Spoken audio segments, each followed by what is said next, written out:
Oke, selamat pagi adik-adik semuanya. Selamat datang kembali di channel EDN. Apa kabar semuanya? Semoga kita semua masih tetap sehat seperti biasa ya. Nah, di video kali ini saya akan bahas soal-soal yang berhubungan dengan direct and inverse proportion. Di mana direct itu adalah berbanding lurus, sementara inverse itu adalah berbanding terbalik. Biar lebih jelasnya, kita langsung ke contoh berikut ya. Nah, number 1, if y is directly proportional to x and y is 32 when x is 8, find the value of x when y is 36. Oke, nah ini maksudnya begini. Y itu adalah berbanding lurus terhadap S. Oke, dan nilai Y itu adalah 32 ketika S-nya itu adalah 8. Tentukanlah nilai S ketika Y-nya itu adalah 36. Nah, perlu diketahui, jika ada kata kunci directly proportional, oke, itu rumusnya itu adalah Y sama dengan K kali S. Nah, ini berbanding lurus ya. Sementara kalau inverse itu adalah Y sama dengan K per S ya. Sekali lagi ya, kalau directly proportional itu Y sama dengan K kali S, kalau inverse itu Y sama dengan K per S ya. Nah, ini kita tinggal masukin nilai Y-nya ini 32 ketika S-nya 8. Jadi kita masukin nilai Y-nya 32 dan S-nya itu 8. Nah, kita cari dulu nilai K-nya berapa. Nah, nilai K-nya didapat 8 pindah ya. Jadi 32 kali pindah tempat jadi bagi. 32 bagi 8 itu adalah 4 ya. Jadi setelah dapat nilai K-nya 4, nah, kita masukin ke pertanyaan berikutnya nih. Find the value of x when y is 36. Jadi tentukanlah nilai x ketika y-nya itu adalah 36. Nah, setelah kita udah dapat nilai k, kita tulis kembali rumus y sama dengan k kali s. Nah, kita substitusikan nilai k ini ke persamaan yang kedua nih ya. Nah, ini k-nya kita ganti jadi 4, y-nya ini yang baru nih ya, 36 ya. Jadi tentukanlah nilai x ketika y-nya itu 36. Nah, jadi nilai S-nya itu adalah 36 bagi 4, dapatlah nilainya 9 ya. Oke, next, nomor 2. Nah, ini ada kata kunci inversely proportional. Nah, seperti yang saya jelaskan di nomor 1, kalau directly proportional, itu rumusnya adalah Y sama dengan K kali S. Sementara inversely proportional, rumusnya adalah Y sama dengan K over S. Oke, nah ini Z. Inversely proportional to x plus 3. Nah, jadi Z itu nih ya, Z itu sama dengan K per S tambah 3. Jadi kalau misalnya Y is inversely proportional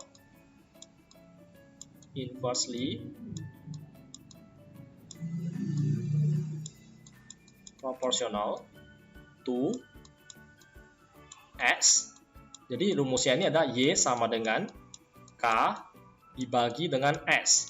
Oke, sementara di soal ini adalah Z is inversely proportional to X plus 3. Jadi Z itu sama dengan K dibagi dengan X tambah 3. Oke, ini berbanding terbalik ya. Nah, dan Z itu nilainya adalah 4 ketika S-nya itu adalah 1. Jadi kita masukin nilai Z-nya 4 dan S-nya itu adalah 1. Ini ya, Z-nya 4, S-nya itu adalah 1. Tentukanlah nilai S ketika Z itu adalah 2. Nah, kita selesaikan dulu yang statement yang awal nih. Kita cari dulu nilai K-nya. Nah, K-nya itu didapat 4 kali, ini 1 tambah 3, 4 ya. Jadi 4 kali 4 nilainya itu adalah 16 ya. Nah, setelah kita udah dapat nilai K-nya, tulis kembali rumus yang awal ini.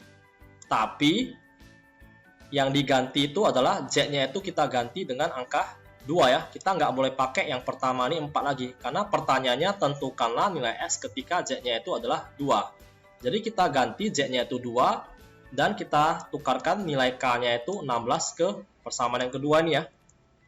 Nah, jadi Z-nya ini 2, K-nya ini 16 per X tambah 3 ya. Nah, setelah itu tinggal kali silang. 2 kali X tambah 3 sama dengan 16. Nah, ini kita boleh kali masuk. 2 kali S, 2S, 2 kali 3 itu 6, sama dengan 16. Jadi 2S itu sama dengan 16 kurang 6 itu dapat 10 ya. Jadi S-nya itu nilainya adalah 10 bagi 2, 5. Nah, atau kita bisa pakai cara yang seperti ini. Ini kan 2 kali S tambah 3 sama dengan 16. Nah, ini kita boleh pakai cara cepat langsung. X tambah 3, oke, sama dengan, ini kan 16. Ini kan kali pindah jadi bagi ya. Jadi 16 bagi 2, itu dapatnya adalah 8. Jadi nilai S-nya itu adalah 8 kurang 3 hasilnya adalah 5. Nah, dapat langsung. Jadi terserah ya mau pilih metode yang mana ya. Oke, nomor 3. 5 men can build a bridge in 18 days. Nah, 5 pria dapat membangun sebuah jembatan dalam 18 hari. Tentukanlah waktu yang ditentukan untuk 15 pria dapat membangun jembatan yang sama ya. Oke, nah di bagian sini kita harus perhatikan bahwasanya ini 5 pria dapat membangun sebuah jembatan dalam waktu 18 hari. Nah, gimana kalau terdapat 15 pria? Waktu yang diperlukan itu berapa lama untuk membangun sebuah jembatan ini? Oke. Ini kan awalnya kan 5 pria, terus bertambah jadi 15 pria. Berarti ini makin bertambah banyak ya. Ini jumlah prianya dari 5 bertambah jadi 15. Nah, kalau 5 pria, waktu yang dikerjakan itu adalah 18 hari untuk menyelesaikan sebuah jembatan. Gimana kalau jumlah prianya itu bertambah? Oke, jumlah pekerjaannya itu bertambah. Apakah waktu yang diperlukan untuk membangun sebuah jembatan yang sama itu makin cepat selesai atau makin lama selesai? Nah, yang pastinya ini dalam kasus ini berarti ini waktunya makin cepat selesai ya. Karena makin banyak yang kerja, berarti waktunya itu makin cepat selesai untuk suatu pekerjaan ya. Jadi ketika jumlahnya bertambah, berarti ini waktu yang diperlukan untuk menyelesaikan suatu pekerjaan itu semakin berkurang ya. Inilah yang dinamakan dengan inversely proportion. Cara pengerjaannya untuk case yang ini seperti apa?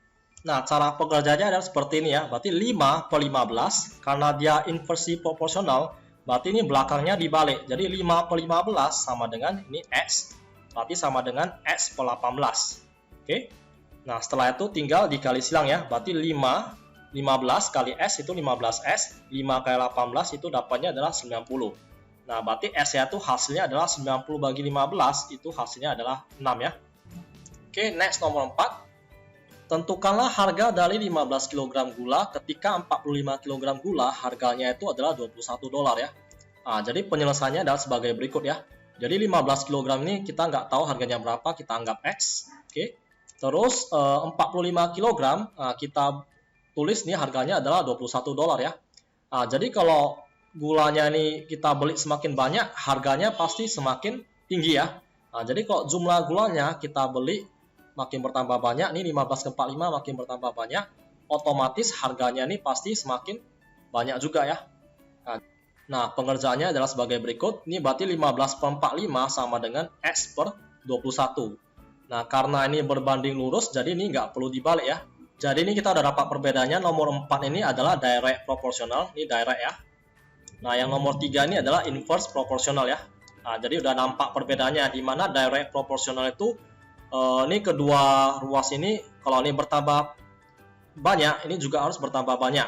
Kalau ini turun, ini juga harus turun. Sementara inverse, yang satunya naik, ini satunya naik, ini satunya lagi harus turun. Atau sebaliknya, satu turun, satu naik. Nah, itu yang dinamakan inverse. Yang satu lagi ini dinamakan direct ya, dua-duanya naik. Oke, kita lanjut pengerjaannya. Jadi ini kita bisa coret. Ini 15 sama 45 bisa disederhanakan. Dapatnya adalah sepertiga ya. Nah, setelah itu tinggal kali silang. 3 kali S adalah 3S. 21 kali 1 itu dapatnya adalah 21. Nah, jadi nilai S-nya itu adalah 21 bagi 3. Hasilnya adalah 7 ya. Oke, next nomor 5. Nah, nomor 5 ini 150 buku yang sama ya. Mempunyai masanya 14 kg. Jadi tentukanlah jumlah berapa banyak buku ya yang harus dimiliki supaya beratnya itu adalah 21 kg ya. Nah, ini 150 buku yang sama, oke, jenisnya sama ya. Itu adalah 14 kg. Jadi berapa banyak buku supaya masanya itu bisa 21 kg ya. Nah, untuk case ini berarti kalau bukunya semakin banyak, berarti beratnya juga pastinya semakin berat ya. Nah, ini namanya direct proportional ya. Ini sebuah D ya. Direct proportional. Oke, jadi rumusnya itu adalah 150 per S. Belakangnya juga ikut. Sama dengan 14 per 21. Dia nggak berbalik arah ya. Nah, kecuali dia inverse. Soalnya berbentuk inverse. Baru ini yang belakang harus dibalik. Jadinya 21 per 14 ya. Nah, karena soalnya direct, berarti ini nggak perlu dibalik. Tinggal 150 per S sama dengan 14 per 21 ya. Oke, ini tinggal sederhanakan. Ini bagi 7 dapat 2, nih bagi 7 dapat 3 ya. Nah, setelah itu tinggal dikali. 2 kali S itu dapatnya adalah 2S. 3 kali 150 itu dapatnya adalah 450 ya. Nah, sehingga dapatlah hasilnya itu X sama dengan 450 bagi 2 itu dapatnya adalah 225 ya. Oke, next nomor 6. Nah, nomor 6 nih tipe soalnya agak ribet ya. Nah, cara pengerjaannya adalah seperti ini. Nah, karena ini direct proporsional, ya udah berarti T sama dengan K kali akar 3 dari S ya.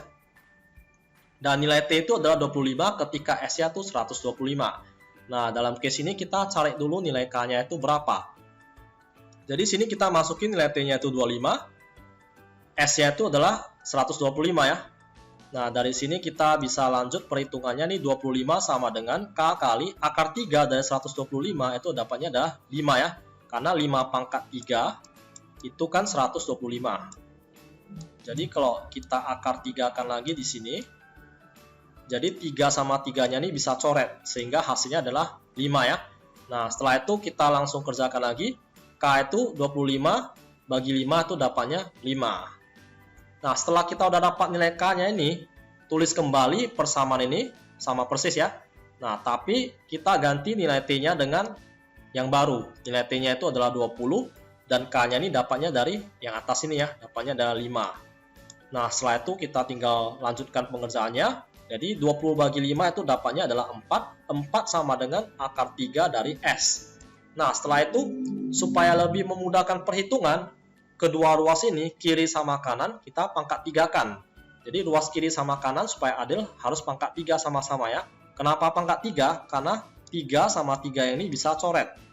Oke. Nah, setelah itu dapatlah nilai S-nya itu adalah 4 pangkat 3, nilainya adalah 64 ya. Oke, next number 7. Oke, nomor 7 ini, jika S itu berbanding lurus dengan Y pangkat 3, berarti S-nya itu adalah K kali Y pangkat 3 ya. Dan S itu nilainya 24. Nah, ini kita langsung tulis S-nya ini adalah 24 ketika Y-nya itu adalah 2. Nah, ini kita gantikan Y-nya dengan 2. Setelah itu kita lanjutkan pengerjaannya. 24 sama dengan K kali 2 pangkat 3 itu nilainya adalah 8.